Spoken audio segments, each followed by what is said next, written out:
จะกินแบบนี้มันร้ายเนาะ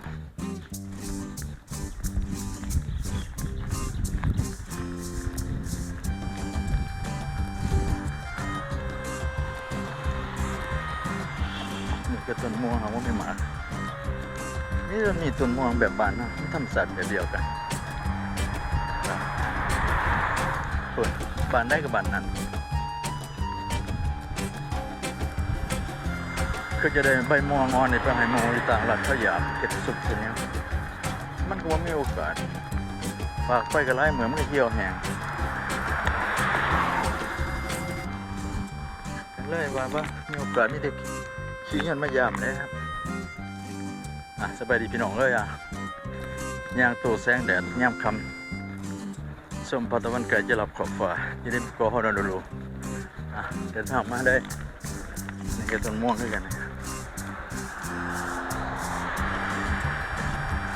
โอ้เป็นลมเย็นดีมะม่วงอันนี้แพงนะ2 หน่วยตัว6 ดอล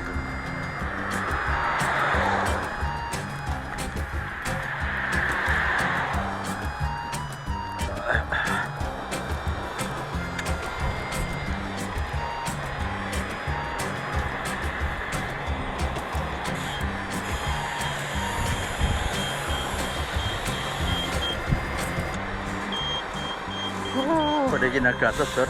ๆได้เสาร์กับคำมากปีนี้จะมันโศกดีมีแต่ยางโซ่ต่างหลังเนี่ยวะไปใช้กันมีแต่ยางในรถเมล์หรือว่ารถบัสประจำทาง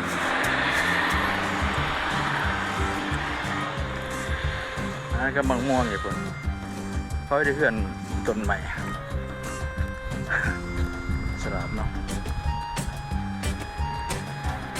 เมืองเขตบ้านน้องเขาอยู่พายุมันเงียบสงบดีพอได้ยินเสียงผู้คนเนี่ยอยู่พายุมันนะเด้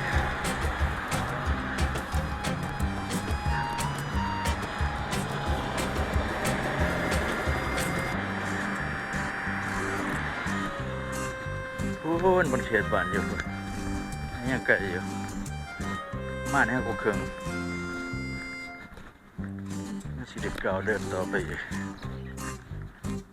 แต่โอเคว่ามานั่งกับวันพักมันนั่งอยู่หล่ะมันจะสิอยู่ดิ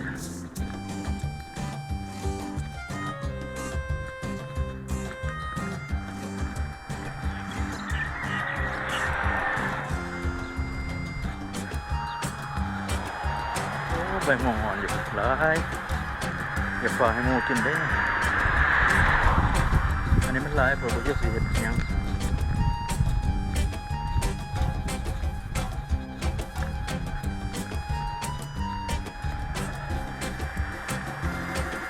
มันห้องยังไง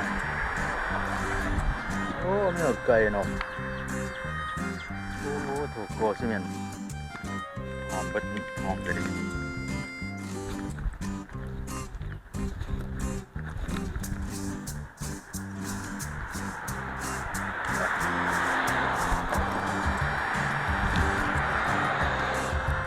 มาเด้อมาชมที่ทัศน์ธรรมศาสตร์ยินดีข้างก็เอาน้ำกันผู้ชมได้ดอกน้ำมันหอมนี่ก็ต้องส่งเอาการยางแต่โอ้ตายมักส่งโอ้ต่ำๆเนาะ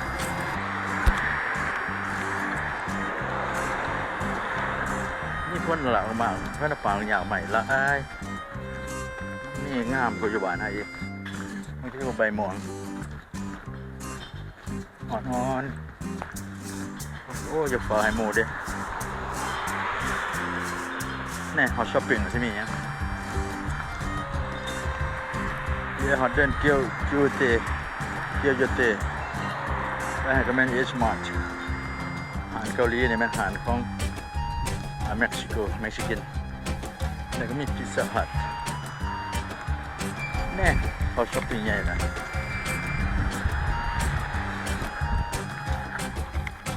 ดี คือกันยังพันจะซื้อบริเวณยังเด้อบ่อยากได้ยัง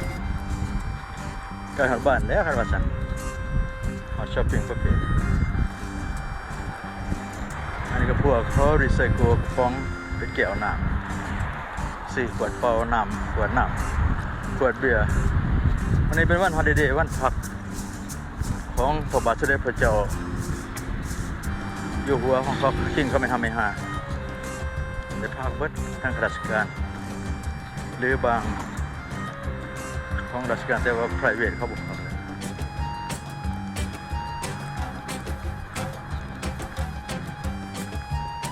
private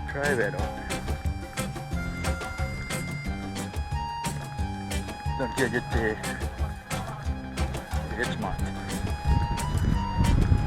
ก็อย่าบ่แวะ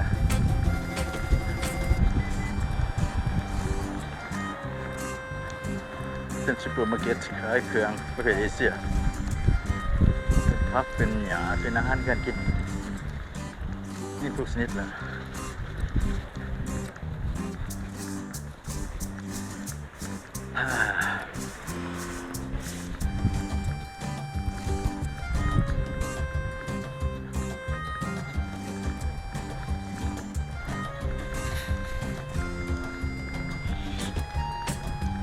คนกบกวยหาจับใจใส่ซอยเครื่องกินบ่ได้แวะนี่บนพวกขายเป็นประเภทน้ำจูสน้ำปั่นกาแฟดิสั่งเอาทั้งกระพงจอยนอันนี้สั่งเป็นน้ำปั่นน้ำนี่ยังกาแฟดังๆ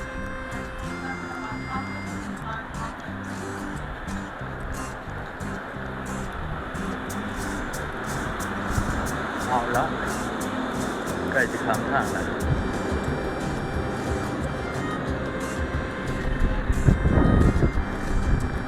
โอเคมาขอทางอย่างในแม่นั้นสถานีตำรวจไปจำเมืองพรุซิตี้ในขั้นยางตัดไม้กับผมซื้อเดียดมาแล้วผมขึ้นไปไกลฝนนี่เส้นในคอนบ้านทับซื้อนี่ซื้อตรงหายพวกไม่รับปอกตรงไปเลยกับหอดบัตรครับโอเคเยอะดีใจดีได้บริหน่อยด้วยตลาดของพวกเกาหลีเอชมันมันเซาบันตึกนี่จักสื่อเอาบริจะได้อันนั้นทั้งนั้นก็มันของญี่ปุ่น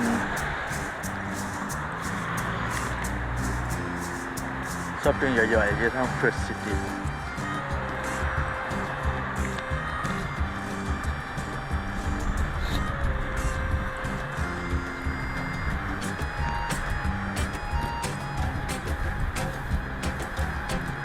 starting with 1525เขาให้มาเห็นอย่างไฟเยอะๆครับผมโอ้ประกาศให้คนทำงาน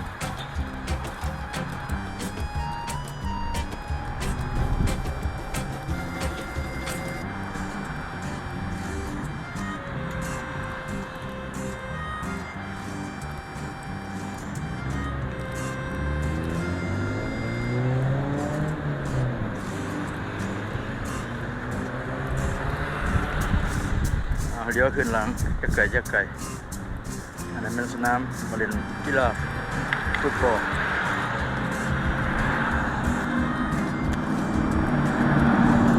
อันนี้ก็แบ่ง First Hawaiian แบ่งธนาคารของHawaiian ธนาคารทำยิดแบบนะครับของ First ของคน Hawaiian มันก็ใส่ภาษาไทยกับมะเขาอยู่นะใส่ซีโมเมนต์ Hawaiianลาวไทยเขมรเจียนจามญี่ปุ่นก็เรียกขวาอย่างไรนะเพื่อนโอเคไก่รถบ้านก็พ่อย่างอยู่พี่น้องเอ้ยดีกว่านั่งอยู่ล่ะ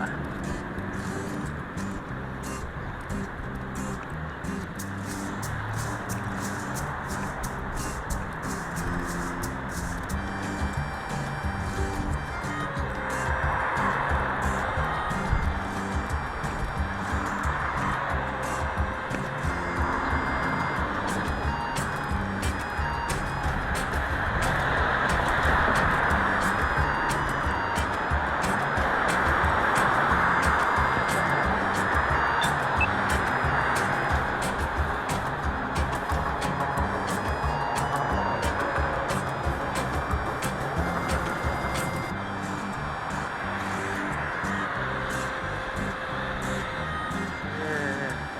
วะ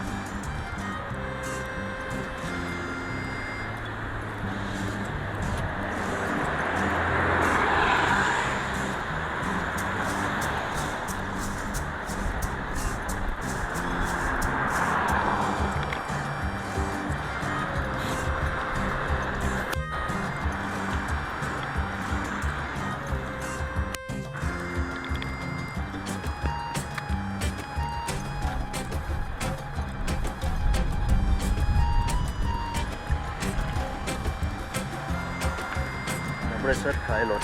ประเภทรถฟอร์ดรถดัชรถจิปเป็นอย่างของอเมริกันดัชฟอร์ดคริสเลอร์รถดีๆมิเตไม่เมียบมาแวะเลย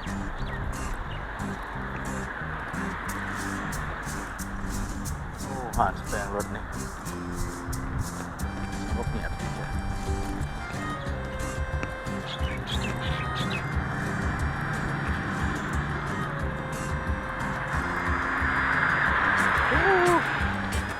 หาโม่ในแดดนี่เพียงฝ่าเยอะห่อนได้ไหมเชื่อบ่ห่อนงานรัดผมเลยต้องการกดซอย HBC ต้นมัดอันดีเนาะ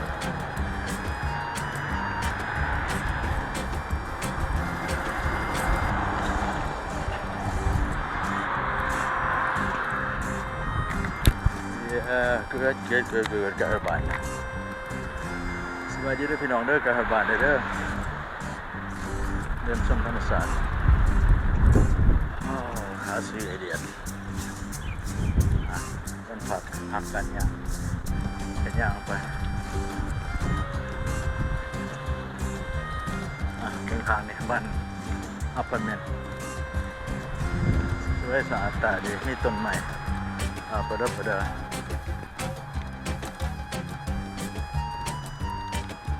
ต้นเผาต้นหมากลมปีสวัสดิ์อยู่สักมาสอยยางครับคุณยางเยอะหน่อยบางคนยังเวท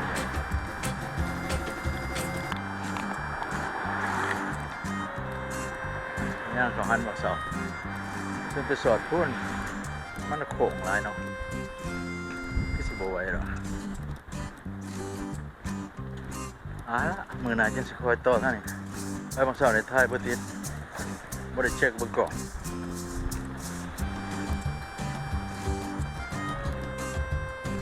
ไปจังหน่อยก็ได้ยังเวทอยู่ไปเบิ่งวัดไทยเพื่อสิทธิอันนี้มันสำหรับบนห้องหมอผู้เฒ่าสำหรับพวก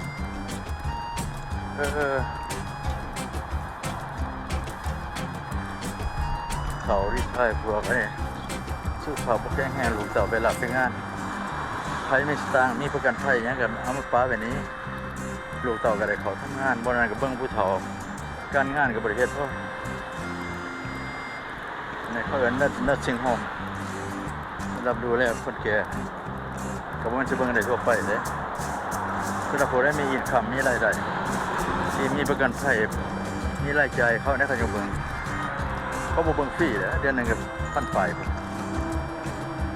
เขาจ้างคนไหนมาเบิงจะขายผ้าอาบน้ำเนี่ยผ้ายางของชาวในบ้านทั้งนี้แต่กล่องบดจับไหนไทยกับไทยซื้อ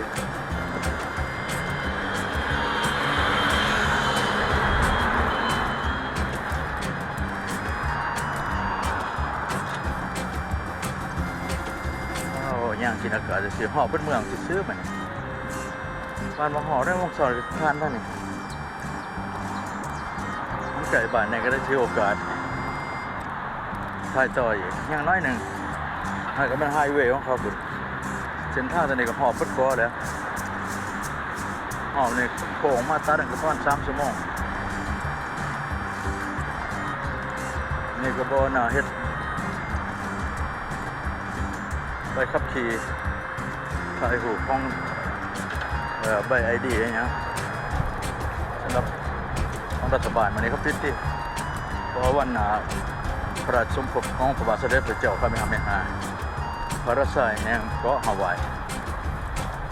บริไปไกลย่างมาเราเอามาให้มันขาเวลาหน่อยหนึงที่พี่น้องไอ้ทางไฮเวย์ฟรีเวย์บ้านเขาเอิ้นว่าทางด่วนอ้อมมันเมือง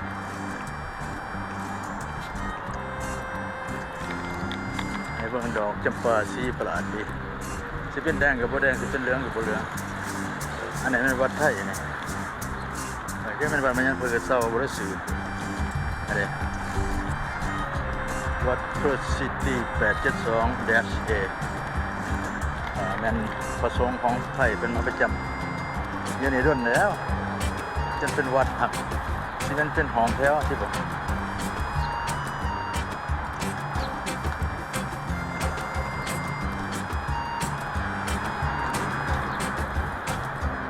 อันนี้ก็มันหมากกระทินเนี่ยเยอะแยะบริปลูกเลยก็บ้านเป็นเอาว่าแค่บ้านในห้ามน้ำอะไรมีโอกาสจะหาโอกาสเที่ยวไปคอยไปกินไปแล้วจะลงคลิปให้ท่านผู้ส้มเดี๋ยวส้มที่ผู้ปรารถนาจะมาสัมผัสกับเกาะฮาวายถึงบ่ได้มากับเบิ่งภาพคลิปตัวนี้ไว้แต่จะเริ่มกันมากดไลค์กดแชร์เพื่อเป็นกำลังใจในการถ่ายทำคลิปให้เบิ่งต่อไปกรุณาชมชื่อถัดต่อไปเรียบร้อย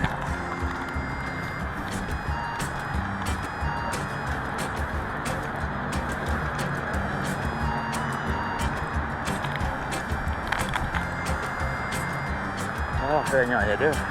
ต้องหน่อยแล้วว่าเขาก็หน่อยหนาตา